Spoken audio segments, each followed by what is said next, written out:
first half, gave up those gash plays. What's sort of the explanation for that, and what still isn't fixed? Well, it's a little different than other games. I mean, it still came down, a lot of them, to tackling.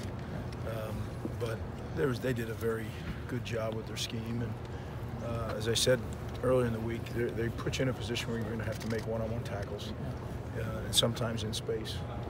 And then they hit a few big shots in the air, which, you know, we've been pretty good with that at the corner position. And they got a few on us today. But the resiliency of these kids and the coaching staff and the whole operation is something that really, really special. The go for two play. Coach Meyer said basically what y'all thought they're going to either like a shovel option. You're going to shovel it or a little quick rollout throw. I mean, that's what happened. Yep. But what was your final, I guess, word to your defense or whatever before that started? Well, all those special situations, you have it game planned and you practice it. You know, at the end of the week, that's what you do. You do the end of the game play that was there. Then you always do the 2-point plays. So there was no surprise. Kids knew what the call was going to be, and went out there, and we actually got picked a little bit. Yeah. And we were fortunate that there was some pressure in his face, and he threw an errant ball. Hey, Greg, you've been McFarland will coach in this conference for a long time, and I understand getting any win on the road is tough. But when you get back on the bus and you head home and you kind of let the game marinate a little bit, and realize they gave up 50, I mean, what does that feel like for the defensive coordinator of this football team? Well, it's certainly not what you set out to do. I would have, if anybody would have told me that this morning that was going to happen, I would have said, no, it's not going to happen. I thought we practiced very well. I thought that coming off last week, we tackled very well. I just felt like the kids had a really good grasp on what we were doing. But it didn't turn out that way. But to answer your question specifically, I'm not going to spend a lot of time on this. This is different than what we're going to see.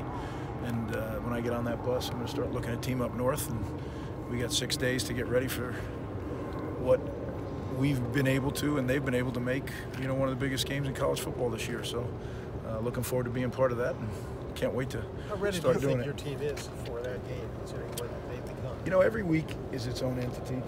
I don't think you can, you know, when you look at things, I don't group them all together. I mean, how ready? Look, we're as ready as we're going to be. We're going to put together a good plan. We're going to have a good week of practice, and there'll be two very focused teams show up on Saturday. Did McFarland look that good on Did McFarland look that good on the tape? I mean, he came in 7 yards a carry, but his burst, you knew he was that dangerous. Yeah. I thought, you know, he got to play more when guys got injured. And I said when I watched him on tape, I said he's really a good player. Yeah. And as I thought the backup quarterback was, you know, who became the starter. So they have, as I said early in the week, you know, they have a talented team. That wasn't coach speak. Right.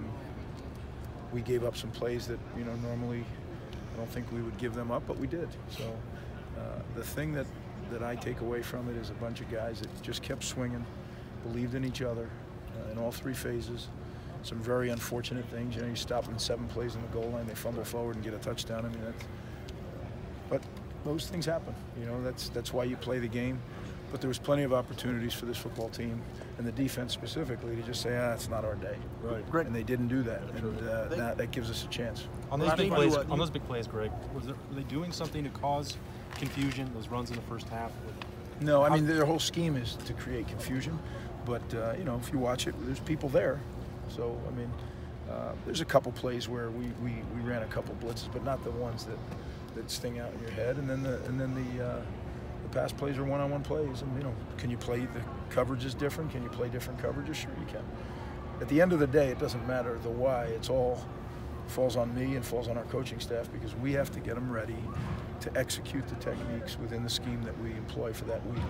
And we didn't do a good enough job today, but that's college football. You know, our offense stepped up and really played phenomenal, and the kicking game made some big plays when we needed to, and it feels great to win the game. And now we got a great opportunity.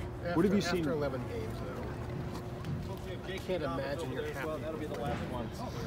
Right now. No, we've had some really good defensive play at times, but not consistent. And I've said that after the first quarter of the season. I said that at the midway. It's frustrating that we're not a consistent defense right now, but rest assured, I mean, every waking minute we have, we're going to try to get that fixed. And the thing that we still have going is we're 10-1 and we got a chance. We have good players who really care, so good coaches.